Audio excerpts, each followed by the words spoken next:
Hello everyone, welcome to Learner Bee. I am Shivani Chauhan. Class 6th Sanskrit का ये question paper है। हम इसके पूरे आंसर्स देखने वाले हैं, सॉल्व इसको करेंगे।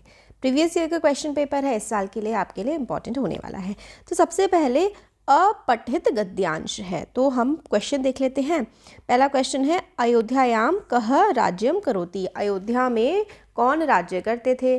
तो भारत देशे उत्तर प्रदेशे अयोध्या नामक ग्रामम अस्ति। तो भारत के उत्तर प्रदेश में अयोध्या नाम का एक गांव पड़ता है। त्रेता युगे अयोध्यायाम राजा दशरथः राज्यम करोति स्म। तो त्रेता युग में अयोध्या में राजा दशरथ राज्य करते थे। तो कौन राज्य करते थे? तो राजा दशरथ। तो राजा दशरथ राज वहाँ पर किया करते थे। इस तरीके से आप लोग लिख देंगे। रामस्य माता का आसीत। राम की माता कौन थी? राजा दशरथस्य तिस्रः भार्या सन्ति। मतलब राजा दशरथ की 3 पत्नियां थीं। तासम नामा में उनका नाम था कौशल्या, कैकई, सुमित्रा। राजा दशरथ चत्वारः पुत्र। राजा दशरथ के 4 पुत्र थे। एतेषु ज्येष्ठः पुत्र राम। और उनके जो सबसे बड़े पुत्र थे वो राम थे। दूसरे पुत्र थे लक्ष्मण, तीसरे थे भरत और चौथे थे शत्रुघ्न। रामस्य माता कौशल्या। राम की माता कौन थी? राम की जो माता थी वो थी कौशल्या। तो आप लिखेंगे रामस्य माता कौशल्या आसीत। ठीक है, नेक्स्ट है, अच्छा इसमें एक पद में ही देना था तो आप सिर्फ लिख देंगे कौशल्या। इसमें पूर्ण वाक्य में देना है अयोध्या नगरम कुत्र स्थितः अस्ति। अयोध्या नगर कहाँ स्थित है? तो आप लोग लिखेंगे भारत देशे उत्तर प्रदेशे अयोध्या नामक नगरम अस्ति। तो आप लोग पूरा ऐसे करके लिखेंगे भारत देशे उत्तर प्रदेशे। भारत के उत्तर प्रदेश में अयोध्या नामकम नगरम। अयोध्या नाम का जो नगर है वो पड़ता है।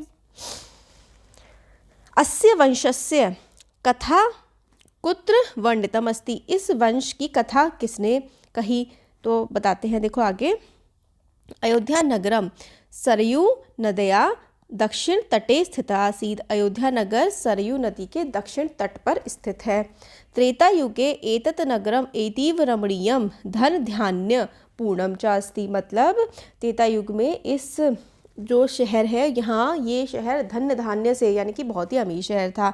अस्य वंशस्य कथा वाल्मीकि विरचते रामायणे वर्णितम अस्ति। और इस वंश की कथा किसने लिखी है? तो यह आंसर हो जाएगा अस्य वंशस्य कथा वाल्मीकि। अस्य वंशस्य कथा वाल्मीकि विरचते रामायणे। वर्णिम रामायण में जो वर्णित कथा है वो इसी वंश की है। तो ये आंसर हो गया। नेक्स्ट है यथा निर्देशम उत्तरम चित्वा लिखत। मतलब निर्देश के अनुसार आप लोगों को बताना है कि क्या क्या इनके आंसर्स होंगे। तो देख लेते हैं हम लोग। रामस्य माता कौशल्या अत्र रामस्य पदे का विभक्ति। तो इसमें विभक्ति कौन सी है? ये जो है ना कि राम की जो माता है उसमें यहाँ पर षष्ठी विभक्ति हमें देखने के लिए मिल रही है। नेक्स्ट है जनाम रामम ईश्वरम एव पूजति अत्र किम क्रियापदम। तो इसमें कौन सा क्रियापद मौजूद है? तो क्रियापद कौन सा है? पूजना एक क्रियापद है। अब रचना लेख। तो रचना लेखम जो है इसमें हम लोगों को इनकी हेल्प से ना अलग अलग सेंटेंसेस बनाने हैं। तो हम लिख सकते हैं यूयम शिक्षिकाम नृत्यस्यम। ठीक है, तो आप इस तरीके से लिख सकते हैं। मैं आपके लिए यहाँ पर बना देती हूँ। यहाँ पे इन्हीं वर्ड्स का इस्तेमाल करके हम लोगों को पूरा बनाना है। फिर वयम चित्राणि रचयाम, वयम चित्राणि और रचयामः। फिर आप लिख सकते हैं यूयाम, युवाम कथाम, युवाम कथाम कथयिष्यम्। फिर आप बना सकते हैं अहम दूरदर्शनम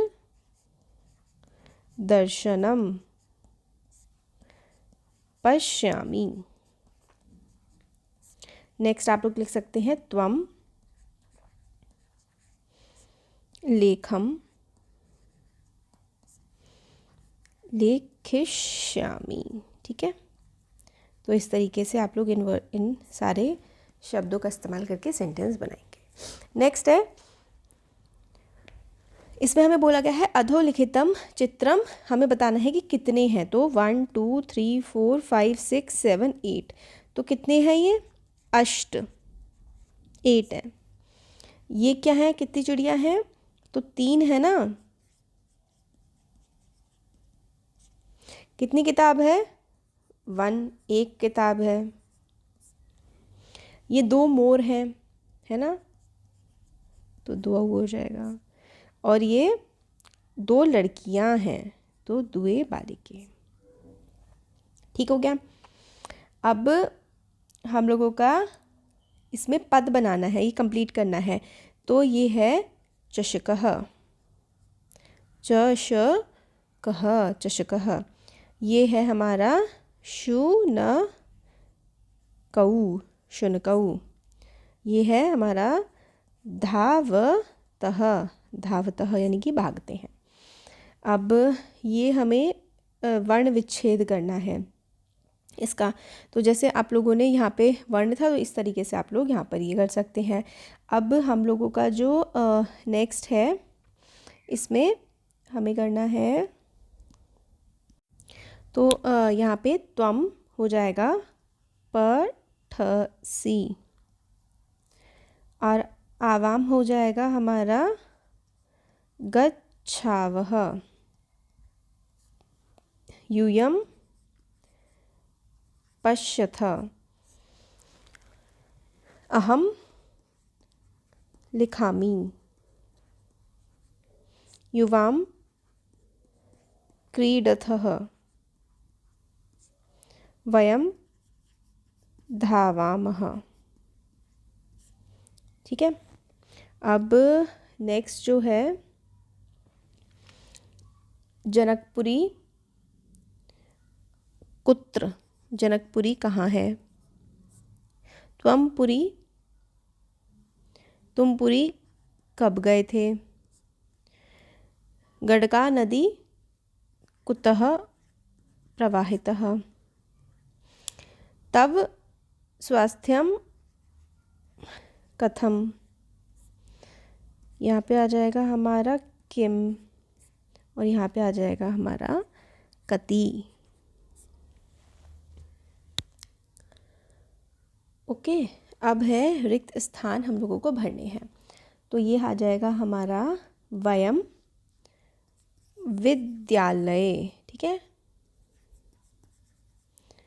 पठामः, जनाः उद्याने, उद्यान इनकी गार्डन में घूमते हैं। डैश नौकाः सन्ति, नदी में नौका है। डैश भ्रमरः गुंजन्ति, भ्रमरे जो है वो किस पर गूंजते हैं? पुष्पों पर, पुष्पेषु। डैश फलानि पक्वानि सन्ति, तो फल कहाँ पकते हैं? वृक्षेषु। वयम डैश रचयाम, आप क्या रच रहे हैं? आप चित्र बना रहे होंगे, चित्राणि। ठीक है। नेक्स्ट देखिए, इसमें है अजीजम दृष्ट्वा स्वामी चकितः भवति। तो पहले क्वेश्चन से देख लेते हैं, पेटिका किम आसीत्, पेटिका में जो था वो क्या था। तो देख लेते हैं, स्वामी शनैः शनैः पेटिकाम उद्घाटयन्ति, पेटिकायां लघु पात्र द्रव्यम।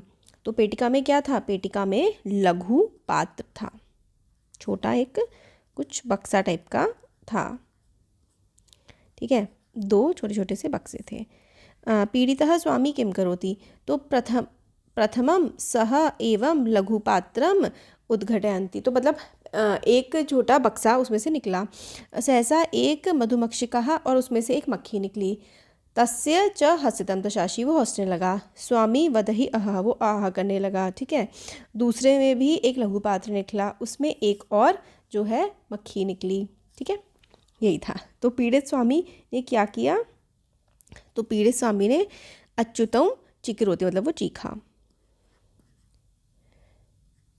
अत्युच्चौ, ऊंची आवाज़ में वो चीखने लगा, चित करोति। नेक्स्ट है, पूर्ण वाक्य में लिखना है, अन्य मक्षिका किम करोति, जो दूसरी मक्षिका थी उसने भी क्या किया, तो उसने माथे पे काट लिया, तो अन्य मक्षिका भी बाहर आ गई थी, यहाँ पे ये आंसर है, निर्गच्छति सा ललाटे दशति, ठीक है। नेक्स्ट है, उद्घाटयति अति पदस्य, अच्छा इसमें हमें बताना है कि पद कृतपद कौन है, तो स्वामी, इसका आंसर हो जाएगा। अब बताना है कि कौन सा सही है, कौन सा शुद्ध है, कौन सा शुद्ध नहीं है। तो 10 बालिकाः स्नानाय अगच्छन्, ठीक है, तो 10 बच्चे नहाने गए थे, आम यानी कि यस। एकः बालिका नद्यां मग्नम, एक बच्चा नदी में ही था, नहीं। कोपी पथिकः न अगच्छत्, वहाँ पे कोई पथिक नहीं आया था, तो भाई आया था। बालकः स्वं न अगण्यत्, बालक ने खुद को नहीं गिना था, ये बिल्कुल सही बात है। तो ये सारे के सारे हमारे हो गए। जो ये श्लोक हैं इनको हमें क्या करना है, योजना बद्ध तरीके से लिखना है। तो क जो है, तस्मात् प्रियम हिम वक्तव्यम वचने का दरिद्रता, तो ये इससे मैच हो जाएगा। जो खा वाला है वो मैच हो जाएगा गच्छत, ये योजनाम इस वाले से हो जाएगा। ग वाला जो है हो जाएगा प्रिय वाक्य प्रदानेन सर्वे तुष्यन्ति, प्रिय वाक्य सबको अच्छे लगते हैं। किम भवेत तेन पाठेन, तो जीवन यो न सार्थक, बिना पढ़े जीवन सार्थक नहीं होता है। तो ये हमारे मैच इसके हो जाएंगे, आप इस तरीके से लिख सकते हैं। हाँ, अब घटना के अनुसार लिखना है, तो घटना के अनुसार हम देख सकते हैं कि सबसे पहले ख वाला आया था, है ना, फिर उसके बाद क आया था, फिर आया था घ और फिर आया था ग। हम लोग यहाँ से भी इसको देख सकते हैं, पूरा यहाँ से मैच करके आप लोग इसको लिख सकते हैं, ठीक है। अब नेक्स्ट जो है, चतुर का उल्टा क्या होता है, चतुर का उल्टा होता है मूर्ख, और आनेतु का मतलब का उल्टा जो होता है वो होता है नेतुम। स्वामी का उल्टा होता है सेवक, और प्रसन्नता यानी कि खुशी, हैप्पीनेस जो होती है उसका जो उल्टा होता है, एक सेकेंड, हैप्पीनेस का उल्टा हमारे पास होता है दुख, है ना, दुखीता, है ना। अब देखो, अब नेक्स्ट जो है इसमें क्या है, हम लोगों को चित्र देख करके आंसर देने हैं। तो पहला है दिशाः कति भवन्ति, दिशाः, दिशाः यानी कि जो दिशा होती हैं वो कितनी होती हैं। तो इसका जो मतलब है कि पृथ्वी जो है ना, पृथ्वी में कई प्रकार के मानचित्र होते हैं। भारत की तरह मानचित्र विश्व के मानचित्र होते हैं और बाकी दूसरी दुनिया के देशों के भी मानचित्र यानी कि मैप्स होते हैं। मानचित्रों के माध्यम से लोग पृथ्वी के बारे में बहुत कुछ सीखते हैं। अब उदाहरण के लिए कि समुद्र कहाँ है, ठीक है, और जो बाकी जो अलग अलग दिशाएं हैं वो कहाँ पर हैं। अब इसके लिए दिशाओं का ज्ञान आवश्यक है। अब ये चित्र को देखो और आप बीच में एक वृत्ताकार यानी कि एक सर्कल देख सकते हैं। वृत्ताकार यानी कि जो सर्कल होता है इसका जो मान होता है वो 360 डिग्री होता है। अब भारत में अगर हम देखें तो उत्तर में हमें हिमालय देखने के लिए मिलता है, दक्षिण में हमें हिंद महासागर देखने को मिलता है, पूर्व में हमें बंगाल की खाड़ी देखने को मिलती है और पश्चिम में हमें अरब सागर देखने को मिलता है। ये हमें संस्कृत में बताया गया है। अब पता है कि दिशाः कति भवन्ति, दिशा कितनी होती हैं तो हम काउंट करके लिख सकते हैं, है ना। तो देखो 1 2 3 4 5 6 7 8, तो अष्टः 8 दिशा हमारी होती हैं, ठीक है। अब मध्य कोणीय मानम के जो मध्य कोण है उसका मान क्या है तो 360 डिग्री। पूर्वोत्तर दिशा कोणीय मान लिखत, तो पूर्वोत्तर, पूर्व यानी कि ईस्ट, पूर्व उत्तर, ठीक है, पूर्व उत्तर, तो नॉर्थ ईस्ट दिशा, नॉर्थ ईस्ट ये वाली दिशा जो हमारी बन जाती है। अब ये टोटल कितने हैं 360 डिग्री, तो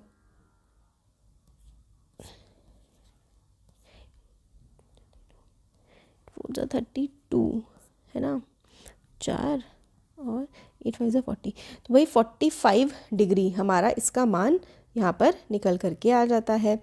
और दक्षिण पूर्व दिशा कोणीय किम भवतु शक्यते, तो दक्षिण पूर्व जो दिशा है वहाँ पर क्या है तो पूर्व दक्षिण में बंगोपसागर है ना, बंगोपसागरः,